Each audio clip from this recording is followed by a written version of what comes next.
So, croeso canes I chi gyd, and welcome one and all to the Undeb Cymru's webinar this evening. And the topic this evening is the Sustainable Farming Scheme right for you? So we've got a pretty busy agenda. The format is there'll be a presentation from the team here today, and obviously there's myself, Ian Rickman, Llywydd Undeb Cymru. We've got Mr. Gareth Parry on the call on the webinar this evening, our head of policy, and Rebecca Boyle, our county executive officer from Pembrokeshire and member of our policy team in head office as well. So if you look at the bottom of your screen, everybody, there will be time for a Q&A session at the end. So if you look at the bottom of your screen, you should see a Q&A box with a question mark above it. So if you've got any questions as we go along, by all means, get them in the Q&A box, and we'll try and get through as many of those at the end of the session as we can. Just a reminder, of course, this is our first webinar on the topic, but we did do our Sustainable Farming Scheme Roadshow back in the autumn, which was very successful indeed. We reached out to over 1,000 farmers at those meetings with just the initial presentation on what the SFS entails. But the aim this evening is to go through some of the headline items from that. So without further ado, I shall pass over to Mr. Gareth Parry, our head of policy, and he'll take you through the agenda and kick things off this evening. Diolch. Thank you for the introduction, Mr. President, and just to add really to that, following the roadshows in September and October last year, where we met over 1,000 farmers. Obviously, the application window for the new Sustainable Farming Scheme has now opened, so we felt it was a good time to have a refresh and to try and support as many of you as possible in understanding what the new scheme entails, and to start sort of encouraging you to start looking at what would be right for your business. And I think it's just worth highlighting that we've been involved as the FUW in meetings, negotiations, discussions on this scheme since the beginning in 2018. So it's been a long journey to get here. But we're in a position now where we are supporting members who wish to enter the scheme, but it is entirely up to you as individual farmers whether you decide to enter it or not. So just a bit of an agenda to run through this evening. First of all, I'll give a bit of an overview of the scheme, but also try and give you some pointers that will help you decide whether the SFS is right for you. I won't be running through the entire scheme like we did in the roadshows. It's more to run through some of the deal breakers, as it were, sort of some of the hot topics within the scheme that should be key considerations if you decide to enter the scheme or not this year.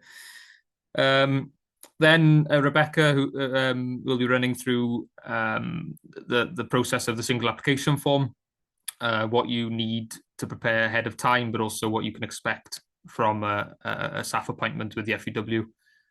And then we'll just close then with a summary of the on-farm record keeping requirements that are involved for the Sustainable Farming Scheme.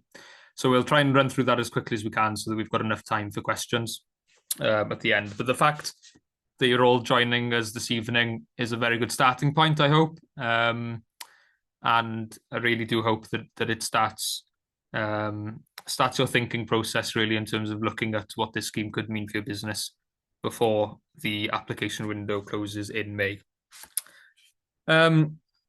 So it's as simple as this, really. The Sustainable Farming Scheme has been launched this year. So you now have a choice as Welsh farmers whether to continue with the current basic payment scheme or to enter the new scheme from this year onwards.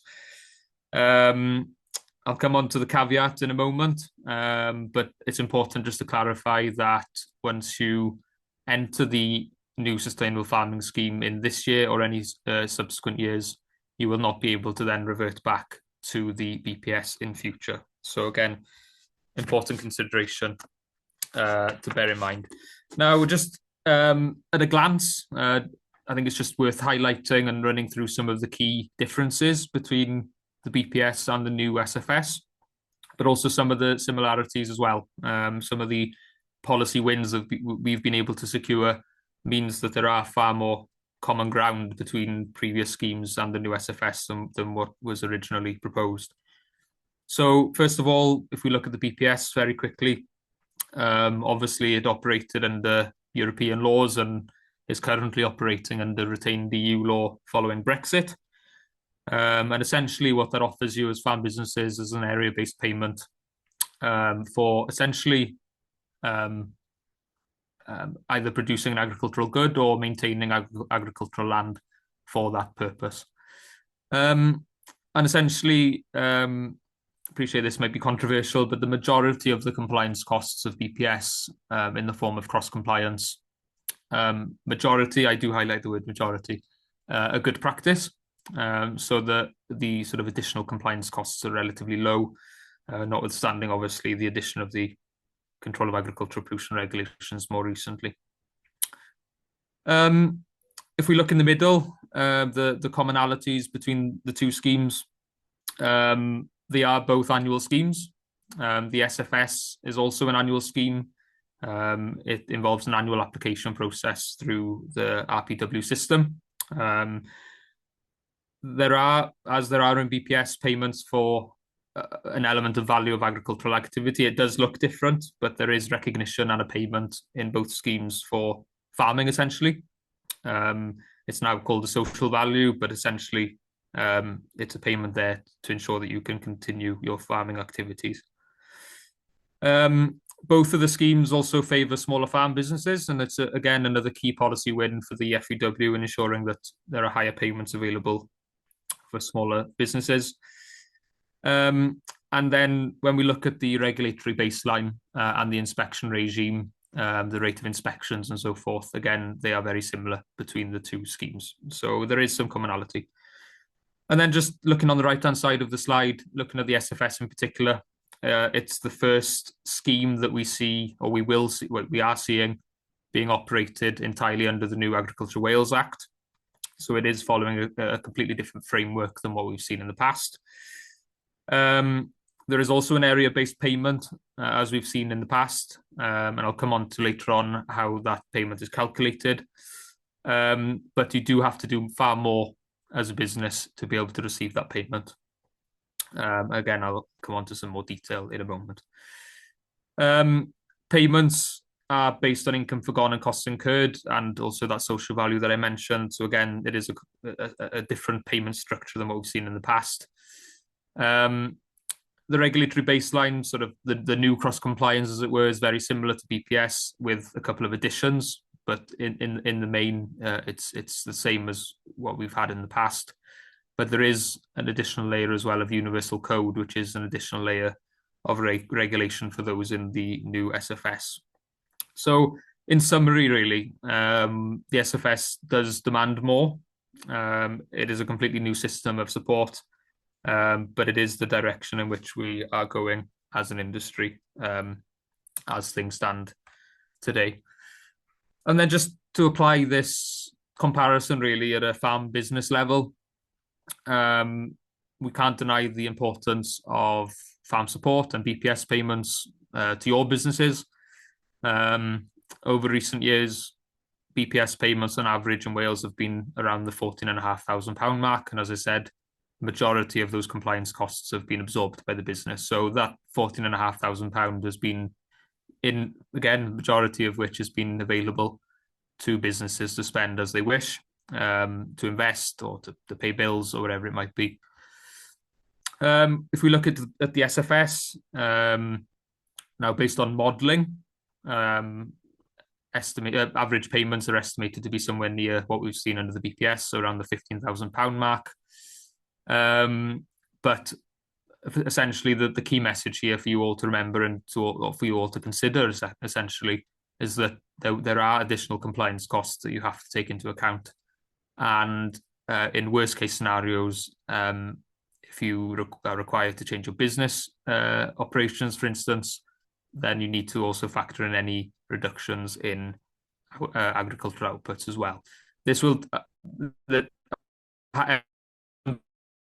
figure to that. There are some estimated figures in the modelling, but it's very broad because essentially it depends entirely on your own businesses in terms of what that would mean for you.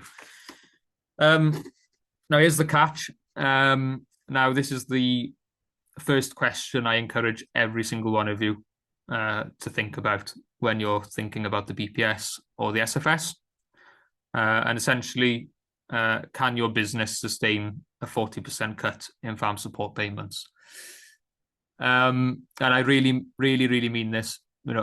Don't just think about it as a monetary value of 40% of your BPS payment, but also think about bills you may need to pay in October or December when these payments will typically be made. Livestock prices, current milk prices, all of these things can fluctuate. So look at it at a slightly longer term lens as opposed to today only.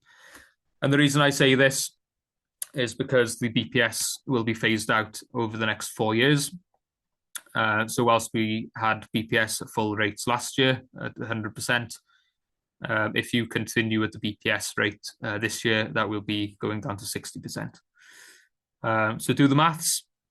And essentially, if the answer is no, you can't sustain a 40% cut in your farm support payments, then that really does raise other questions in respect of deciding which scheme to enter this year, or of course in any future years as well. So just to go through the SFS in summary, this is what the SFS structure looks like. As I mentioned, we've got the regulatory baseline at the bottom. That is essentially the new cross-compliance. We have the new universal code, which is a set of regulations for SFS participants. And then we have the 12 universal actions as well that must be completed to receive a universal baseline payment, which is essentially the replacement for direct farm support here in Wales. And I'll run through some of the key things within these layers in a moment. And then just looking at the process as well. So this is a very similar process to what we've seen under BPS for a number of years at this point. Now, in any other year, you essentially are required or will be required to follow the regulatory baseline and the universal code from the 1st of January until the 31st of December. That's how the scheme year works. What the Welsh Government have said this year alone is that there will be a form of grace period from the 1st of January until the 15th of May. Because it's a new scheme, because it's the first year, and because a lot of farmers are coming to terms with what the scheme entails. So that's good news. It doesn't mean you can go and do what you want on your habitat land as such, but there is some flexibility in the system for this year to allow you to come to terms with what's being required of you if you enter the scheme. We are currently in this period here between the 2nd of March and the 15th of May, as you'll be aware. This is the SAF window. And staff such as Rebecca across our county offices are working tremendously hard, booking our members in for appointments so they can come in and complete this exercise over the next couple of months. This is your opportunity to update your maps on RPW, make sure your habitat maps are correct, your woodland maps are correct. And this is where you essentially sign a declaration to say that you enter the scheme and that you will follow the requirements for the remainder of the year. And then, as usual, we'll see the advance payments in October and then the balance payments in December once all of the universal actions have been completed. The biggest change here, and I'll come on to the record-keeping requirements at the end, there are a number of universal actions that require self-declaration in May. So a tick box to say, yes, you will follow the requirements. There are others that require you or FUW staff on your behalf to upload evidence for certain elements of the scheme by the end of December. So just to give you that sort of insight, really, that this isn't just a application window and then you carry on as normal. There are sort of there is like a phase 2 element to the requirements of the scheme. So again, I'm not hoping to run through every detail of every part of the scheme this evening, but I just want to touch on some of the key elements that I really would like you to consider when considering whether the scheme is right for your business. The Universal Code is split up into soils, trees, habitats, and landscape features. And essentially, the soil protection, the trees and landscape features elements of the Universal Code are very much a process of do not damage. A lot of common sense and mostly good practice. So I won't go through all of those now, but I will focus on the section on habitats in particular. Now, there has been a lot of discussion on habitats around what you can't do. But I think it's, again, also important for you to realise what you can do on habitat areas as well. So as a general rule of thumb, of course, you can graze habitats. The habitat requirements now look more at grass species and things as opposed to set prescriptions, which does add some more flexibility in the system than we've seen in the past. Generally, no inputs. Derogations can apply where you can apply lime or farmyard manure, depending on the habitat type. And I think this is a big one for a number of farmers in Wales, is this one around supplementary feeding. So again, you can supplementary feed on hard standing areas within those habitat areas that you have. And it explicitly says during periods of extreme weather or when animals are heavily pregnant. They're the sort of criteria that are written in the scheme Universal Code. There are some wider rules around supplementary feeding on unenclosed habitats as well, around ring feeders and so forth. So I won't go into detail now, but again, really encourage you, if you have any habitat areas that you may supplementary feed on now or you hope to in the future, I really encourage you to look at that section of the Universal Code. There are also options available to you under the scheme to control undesirable species. So again, just because it's habitat doesn't mean you can't do any spot spraying or any topping, for instance. Again, depends on the habitat type. But again, it's just important to realise that it's not a blanket. You're not allowed to touch it. There's just ensuring that what you do is done in an environmentally friendly way and that it complies with the Universal Code of the scheme. Next, we have obviously the requirement for participants in the scheme to have 10% of the area of the farmer's habitat. Again, so this is almost like the second exam question of the evening that you really need to consider, and this is entirely dependent on the mapping that RPW have on your farm. But essentially, all of your semi-natural habitat areas, all of your broadleaf woodland on your farm of blocks of more than 0.1 hectares, all of those count towards your 10% habitat calculation. If you have 10% habitat, then obviously entry into the scheme is far easier than if you don't. So again, that's a big question that you need to answer, need to look into by looking at your maps on RPW. Now, if you don't have 10% habitat, then there are a number of temporary habitat options. So it's not a black and white policy. There are other options available to you. And then if you are on the cusp of 10% habitat, so say if you're just below the requirement, then looking at hedgerows that you have that meet the good condition criteria could be used as a last resort. But to avoid over confusing you this evening, I would encourage you to look at other options before you reach the hedgerows as a way of reaching 10%. It is in there as an option, but as I said, it's quite a prescribed good condition criteria that is limits a large number of hedgerows being compliant with the 10% requirement. So, universal actions, as I said earlier on, there are 12 altogether. I won't go through every single one each in turn as we did in September, October, because I don't want to bombard you with huge amount of information. But I will be focusing on those in orange on the screen, as they are, or they seem to be so far, the hot topics and where a lot of the decisions on whether to enter the scheme or not are falling, really.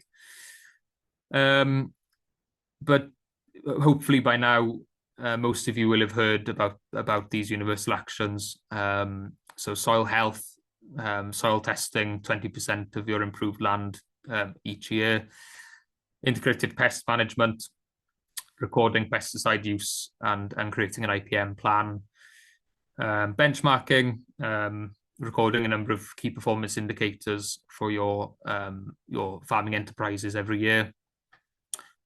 Continuous professional development is the requirement to complete 6 hours of learning each year. Again, that can include various ways of learning as well. It doesn't necessarily have to be online. Habitat maintenance, I'll come on to. Temporary habitat creation is only for those that do not have 10% habitat. Designated site management plans.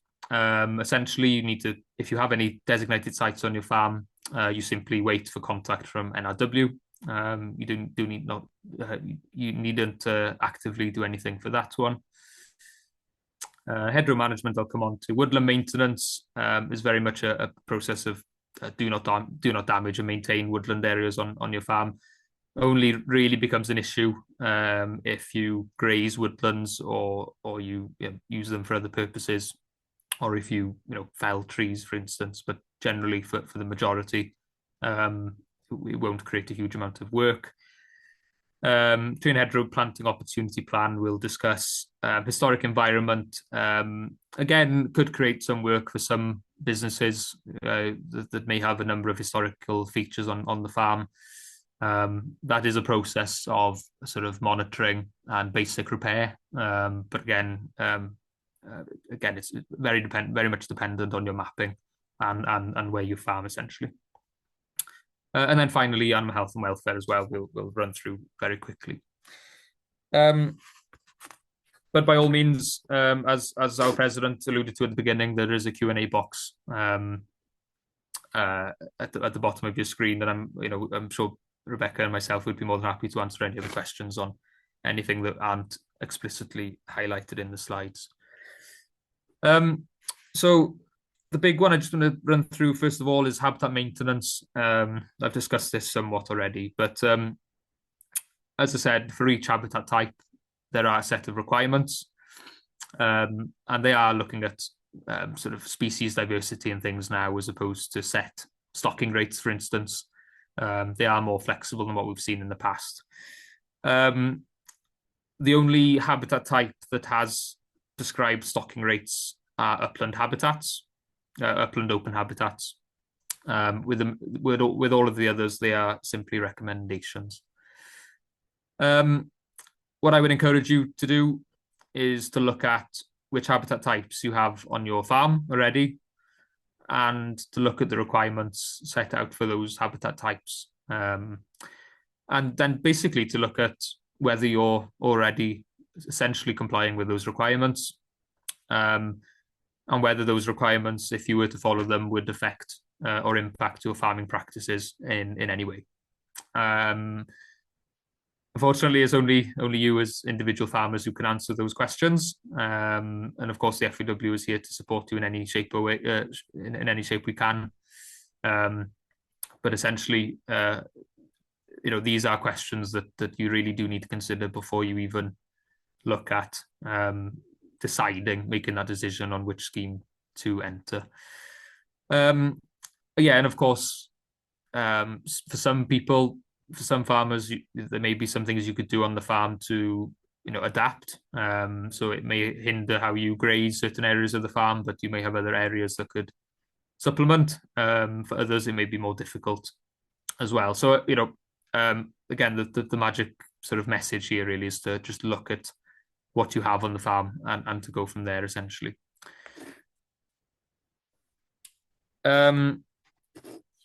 All of the habitat maintenance requirements here are it's all self-declaration at the time of the SAF form, and these will only be checked at the time of an inspection as well. So you do not need to upload any evidence or anything like that with regards to your habitat maintenance. Universal Action 8, hedgerow management. This has created quite a lot of questions and debate over recent weeks. So it's worth clarifying what's involved with this universal action, really. Now, this universal action only applies if you actively manage your hedges. So if you don't cut your hedges, then you do not need to follow this universal action. But if you do, or any of your hedgerows that you do manage and you do cut or trim, then you will need to cut them every other year as a minimum. Biannually, so that you cannot cut them twice in any 1 year.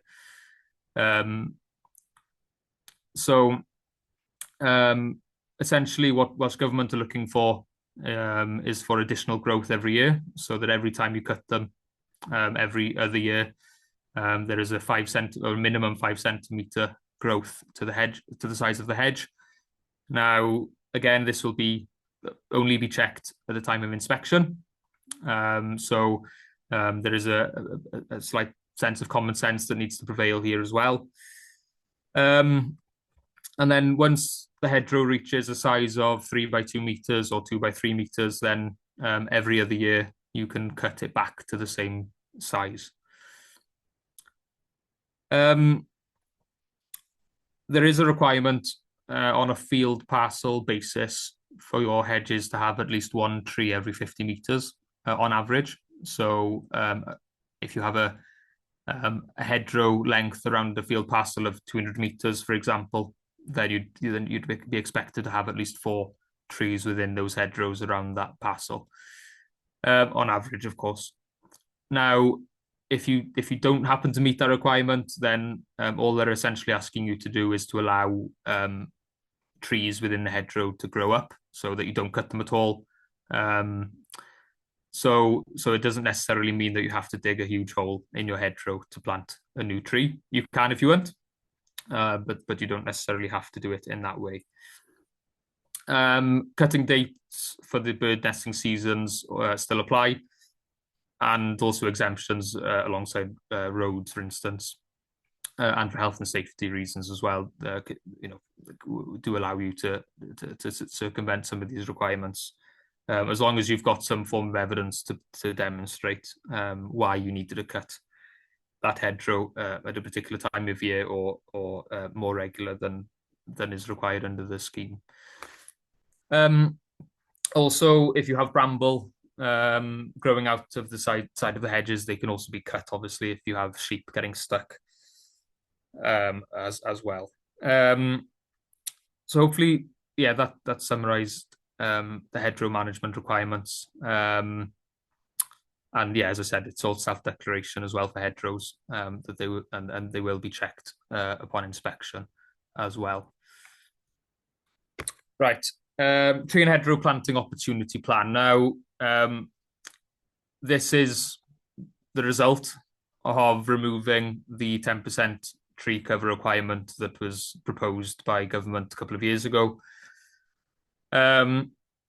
Essentially, what this involves is that within the first year of you entering the scheme, so if you enter the scheme this year, obviously by the end of this year or in any subsequent years, you'll be required to go onto FUW online and to complete what they're calling a tree and hedgerow planting opportunity plan. Essentially, what it is you'll look at the maps of the farm, and you will identify areas on your maps where you would consider planting trees or creating hedgerows. you will have to indicate at least 0.1 hectares of area on those maps. But apart from that, that's the minimum. You do not need to identify any more than that if you don't want to. And that submission of the plan is not an intent to plant in any way. It's simply sort of an expression of where you may consider planting or may consider in the future. When you look at those maps, or when FUW staff look at the maps with you, any sensitive areas as well will be identified on the map. And if you select any of those areas, for example, that you may want to plant, then they would be subject to a pre-app process with NRW. But it's not a blanket black and white. That there may be some opportunities to plant some poorer habitats or some areas with trees. Doesn't necessarily all have to be improved land. And there is a requirement to plant trees if you enter the scheme. You will be required to plant a minimum of 0.1 hectares or 250 individual trees by the end of 2028. That requirement is irrespective of the size of the farm. And essentially, it's the best way we could move away from a prescribed percentage basis that was originally proposed. There will be funding. I'll come on to this in a moment, but there will be funding available through the optional layer of the scheme to plant these trees. And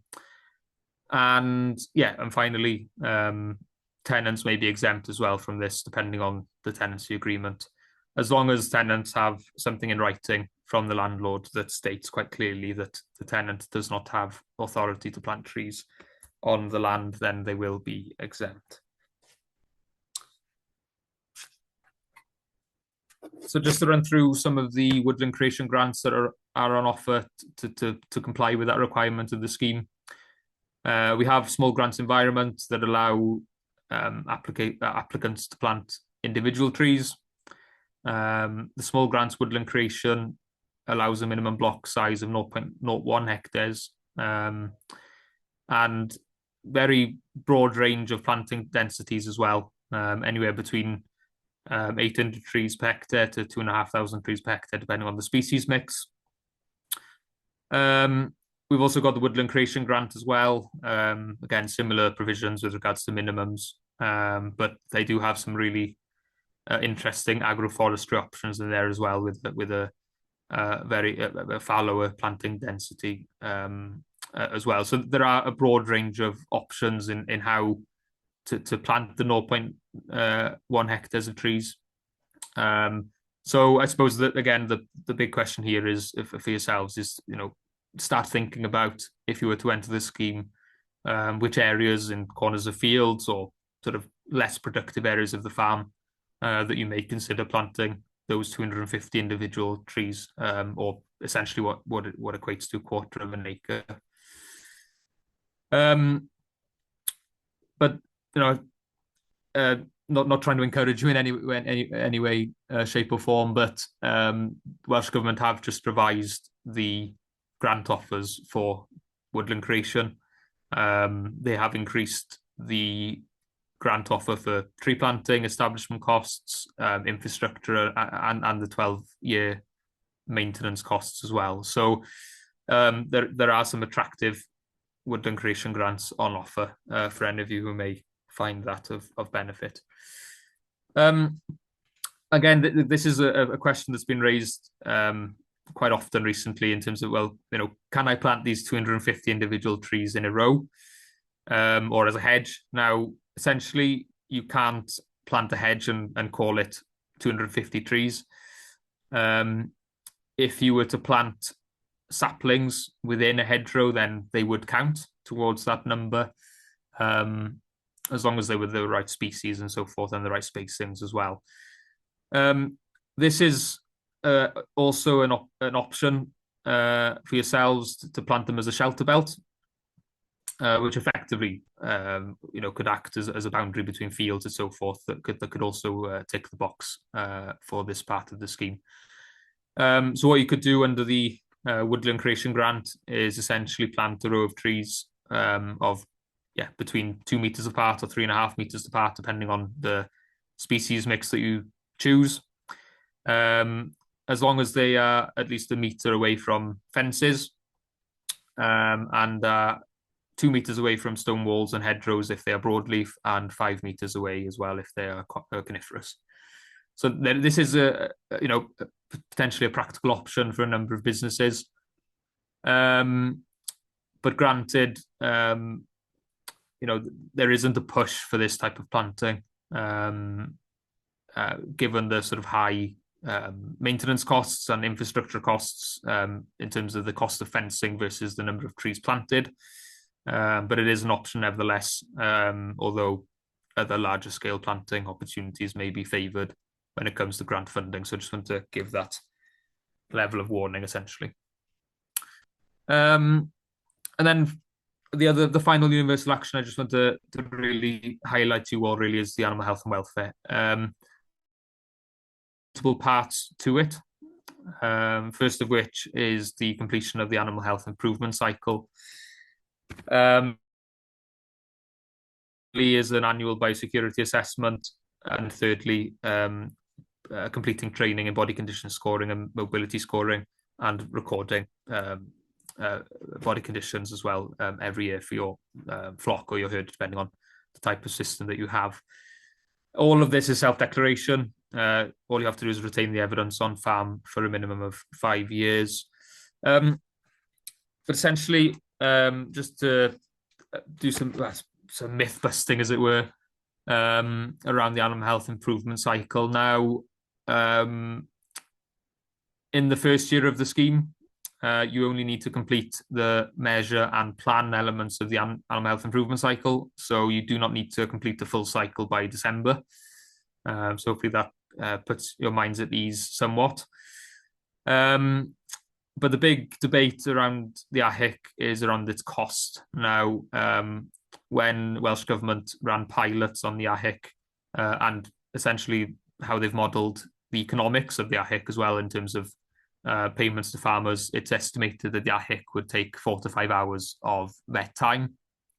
And unfortunately, that seems to have filtered down into some tremendous quotes farmers have received from their local vet practices, quotes of upwards of £800 to £1,000 to complete the animal health improvement cycle. And just to debunk some myths, there is no minimum requirement in terms of time that the vet has to be involved in completing the AHIC. There are templates available. So essentially, you as a farmer could complete a large part of the AHIC before even speaking to the vet. You can do a lot of the prep work beforehand.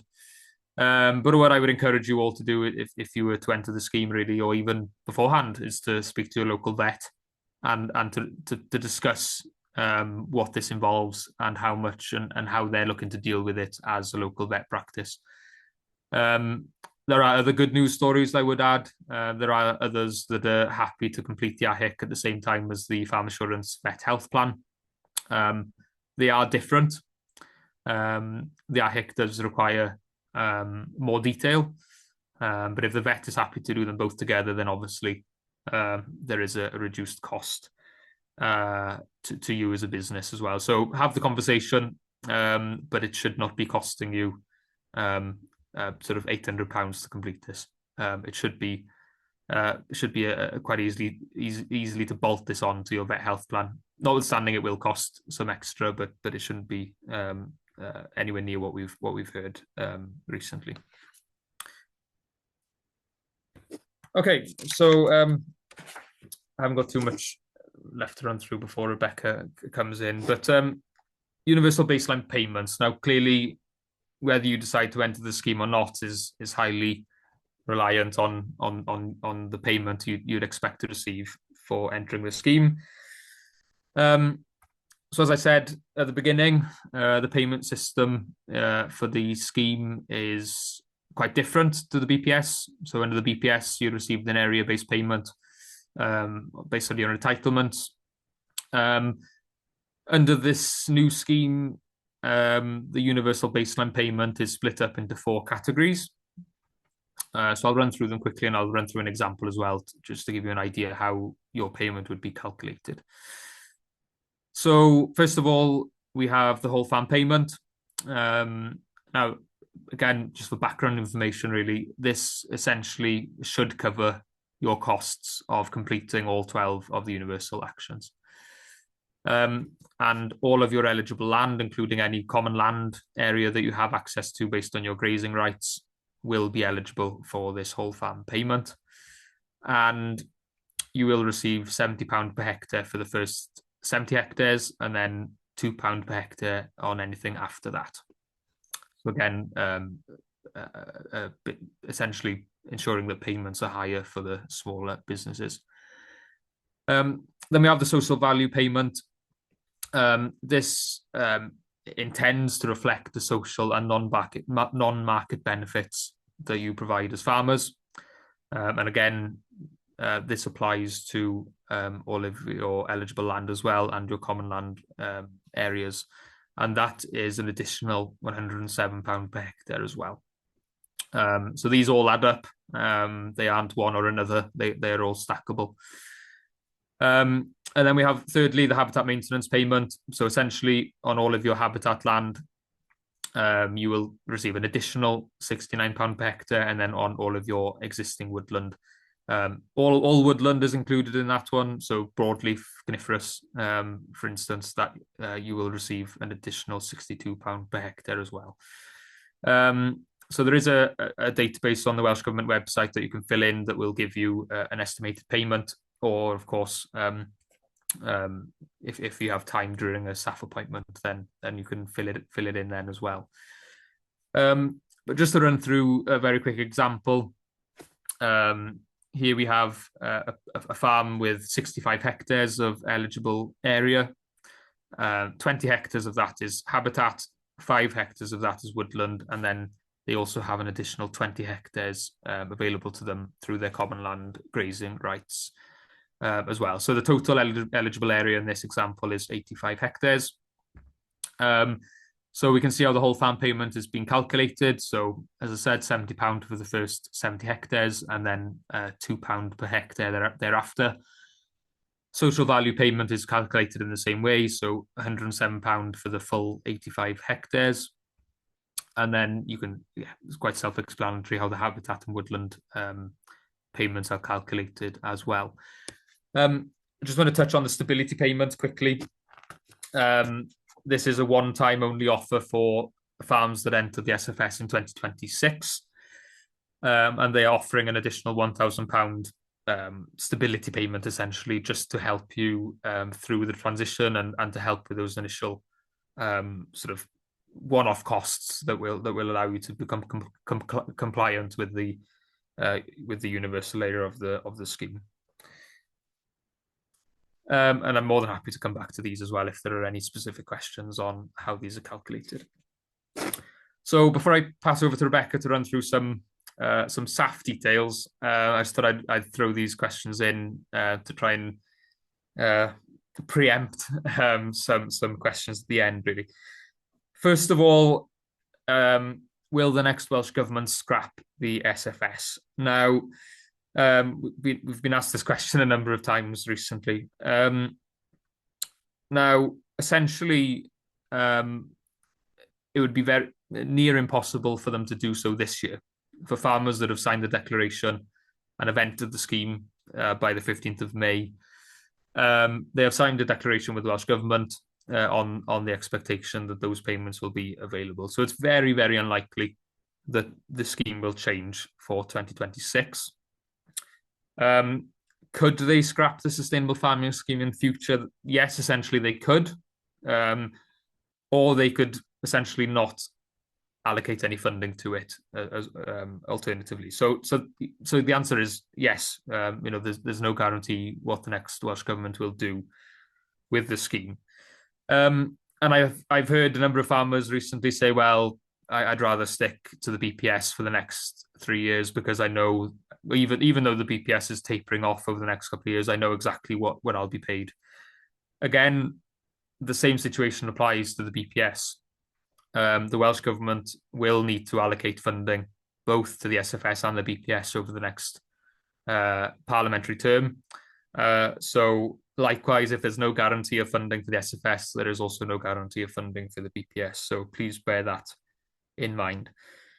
In terms of noise from political parties, it's looking very unlikely that the next Welsh Government will scrap the SFS. We will hopefully see improvements, and we'll definitely be pushing for improvements later on. But the term scrapping seems to have sailed by this point. In any way we look at this, the structure of the SFS is here to stay by the looks of things. And I should have mentioned at the beginning that we are focusing entirely on the universal layer of the scheme here as well. There will be an optional layer of the scheme available from the summer onwards, and that will be a suite of options available to capital grants, revenue grants, and so forth. So there will be additional support available in the future as well. And then the final question there, how much will you receive next year and the year after? Again, we have the payment rates for the scheme for this year.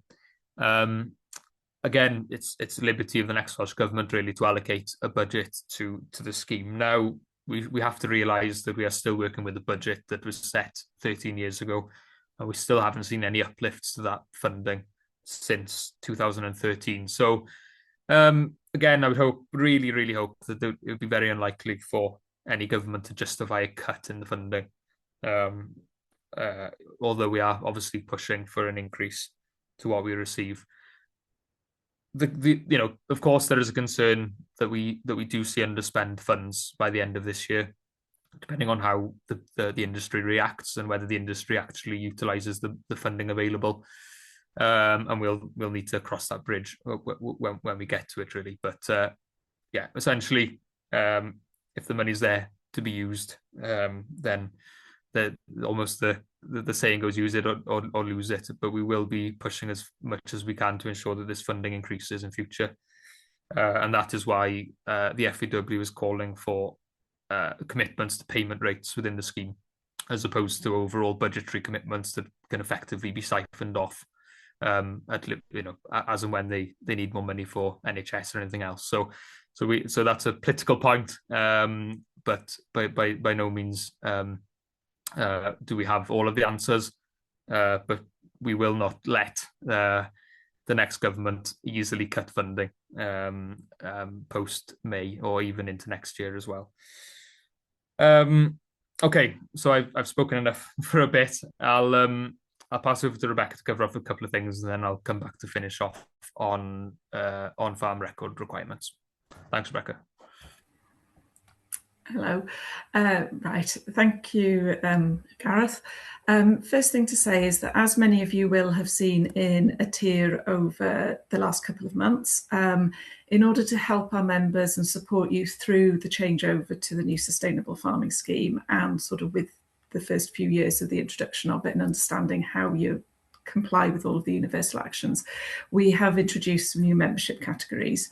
So for those of you that move over to the sustainable farming scheme and that want us to complete your single application form for you, we will be moving you over to the silver membership category. That will ensure that we can help you with the completion of your single application form. We can also help you with various actions that are required with the SFS Universal Dashboard that will be put onto your RPW online account probably around June time. We can also help with the submission of any expressions of interests for some of the optional layers of the scheme that will come on later on in the year. And sort of with cattle movements, any sort of issues with EID Cymru. And in addition, we can also assist with any other sort of queries that you may have, whether they're Welsh Government related or relating to other bodies during the year. And in addition, also anything to do with any appeals or queries that arise in relation to your claim. Some of you might also want to consider going into the gold level of membership, which will include everything under the silver level, but we can offer to look after your RPW online account. So we will monitor it and advise you of any messages that are on there and help you complete any actions that need to be done. And in addition to that, we can also help you out with the maintenance of your NVZ workbook. So we will discuss those options with you when you come in to do your appointment. So a couple of things for you to consider to help us as far as your appointments are concerned. First of all, if you do want any assistance with completion of your single application form and you haven't yet been in contact with your local county office to book your appointment, please do make contact with them as soon as possible.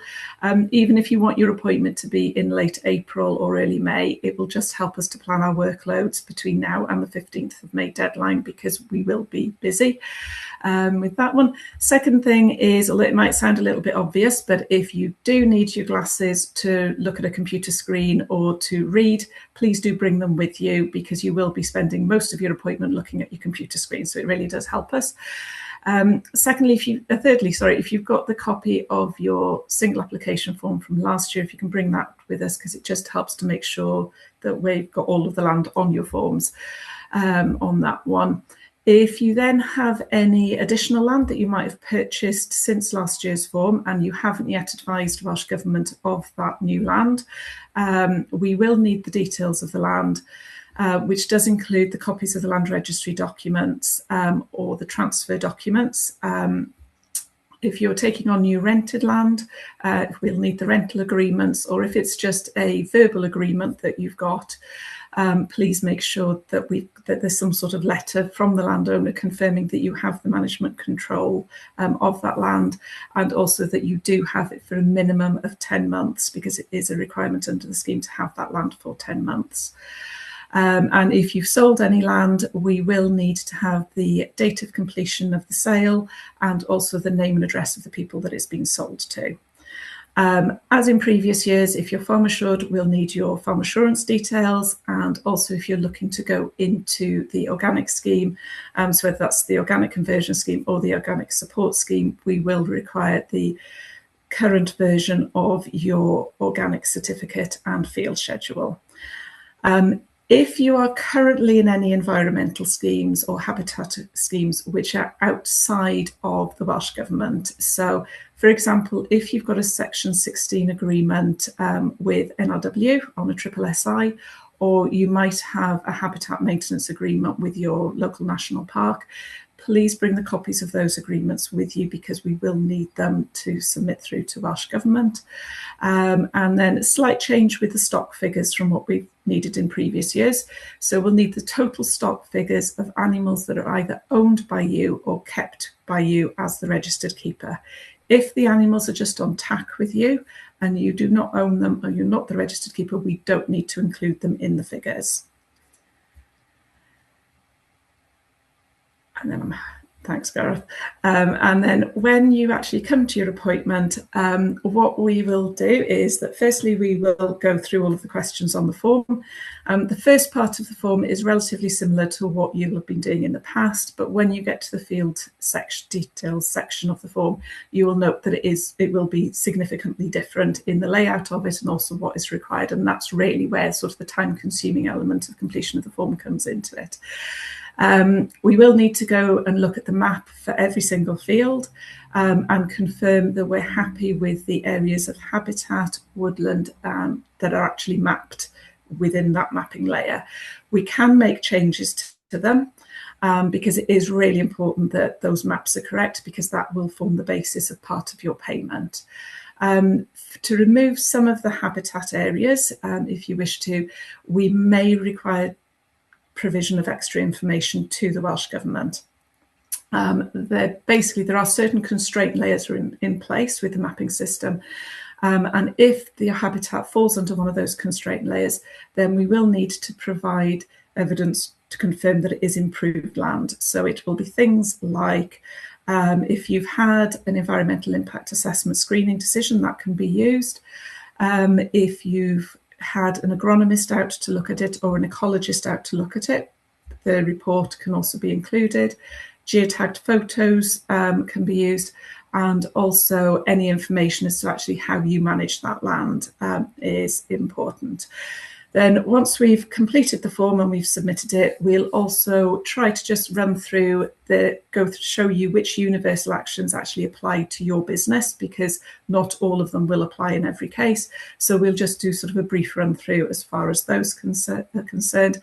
And then after your appointment, we will then keep in touch with you during the year, just to help you and assist you through various forms of the universal actions and with the completion of the dashboard. Fantastic, thanks, Rebecca.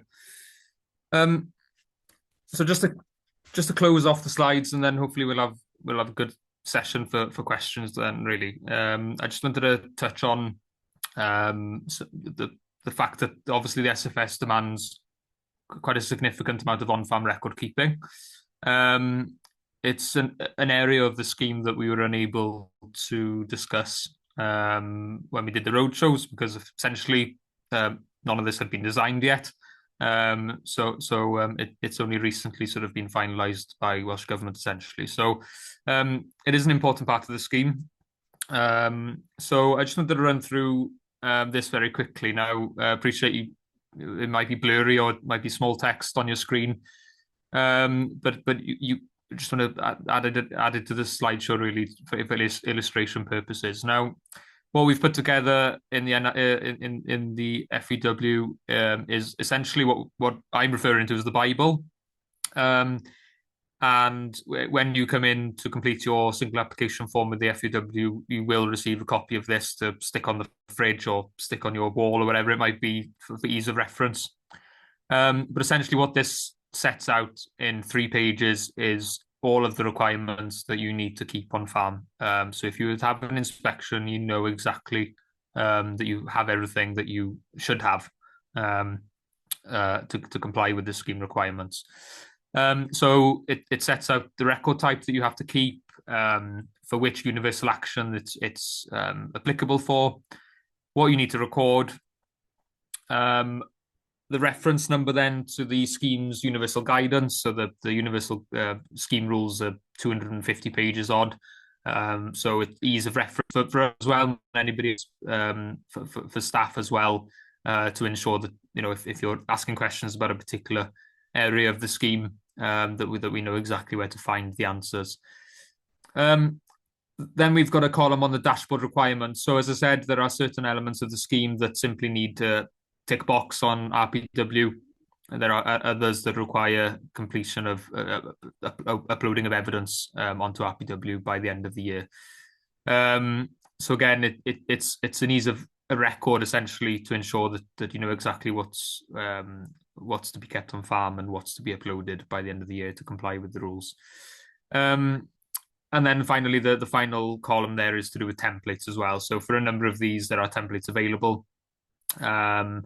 But for some of them, the records will already come in a form of a certificate or a report from the soil testing labs or whatever it might be as well. So that might make life a lot easier as well, some of these actions. So again, you know, it's more for illustration. You know, by all means, if you'd like a copy of this, then please get in touch with your county office. But this is also probably the biggest part of the record keeping requirements, I would argue, in the form of an activity diary. For those of you that have been involved in agri-environment schemes in the past, this will be familiar to you.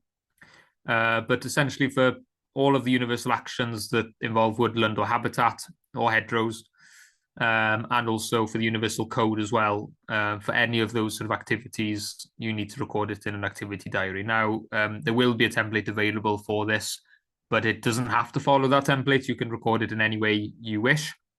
And we've made a list there. I know it looks like quite a long list, but effectively, if it's not in that list, you do not need to record it.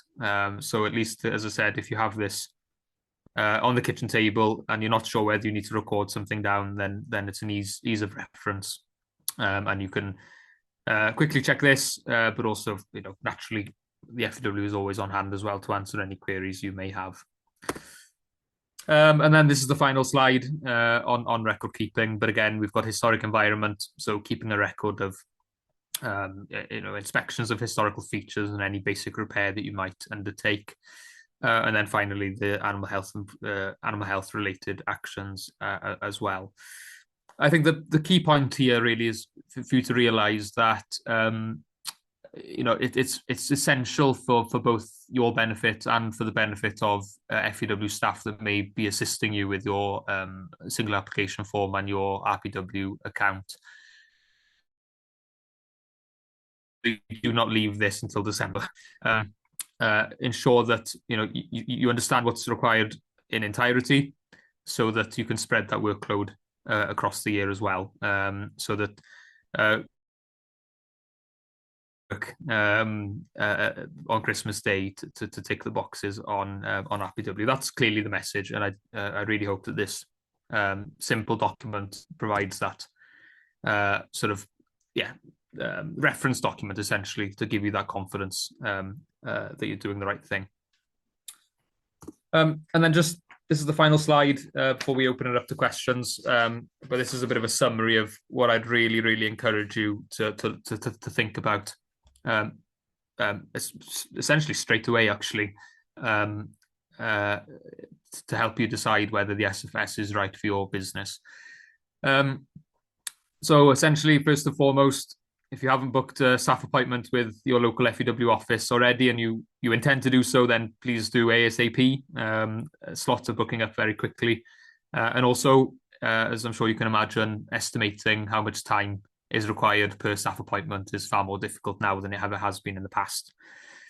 First question you need to really think about is, can your farming business sustain a 40% cut in farm support this year? And again, you'll need to consider the same question next year with a 60% cut, and again the year after with an 80% cut as well. But eventually BPS is phasing out, so consider that in the round of a long-term thinking. Don't just look at this as an annual decision. Think of it long-term, and don't just look at it today either.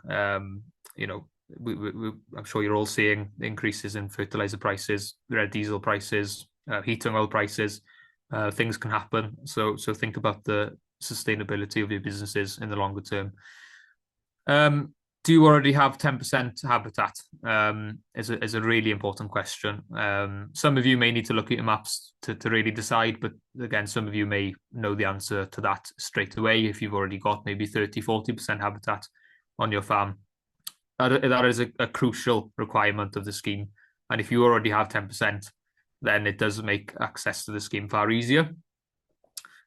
Thirdly, are you already managing those habitat areas in line with the requirements, or do you need to adapt your farming practices to meet the requirements? And if so, is that possible, or is it going to have a detrimental impact on your business? Again, really, really practical questions, and questions you really need to consider in light of your business models as well.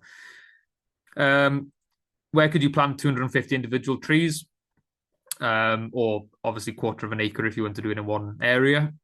Again, you've got essentially until the end of 2028 to do the planting, but again, you'll need to do that plan this year. So start having a think about where you may want to plant or may be happy to plant on the farm. And obviously, do some rough calculations on what your payment will be. We can send these slides out again, and obviously this is being recorded as well, so you can always refer back to the example calculations that I gave that you can use as a bit of a model to calculate what your universal baseline payment could be. So all very important considerations. And I just will add very quickly on that and say that just because I haven't gone through 2/3 of the universal actions in detail this evening doesn't mean they're not important in any way, shape, or form. But I do believe that if you can get by with the crucial requirements that we've run through this evening, then the other universal actions, for the majority at least, are easier to get by and to comply with. If you can deal with these harder elements of the scheme, then the other sections should come relatively easily. And then the final sort of parting comment really is attend your staff appointment. I know some farmers have booked and then been unable to attend and things. So please try and work with the county staff as best as possible to make our lives as easy as possible as well in trying to service every FUW member we can during this 3-month window essentially. So yeah, please work with us and we'll do everything we can to help during this transition period really. So I think that's it. I will stop sharing and then I'll pass back to our president who will hopefully chair the Q&A.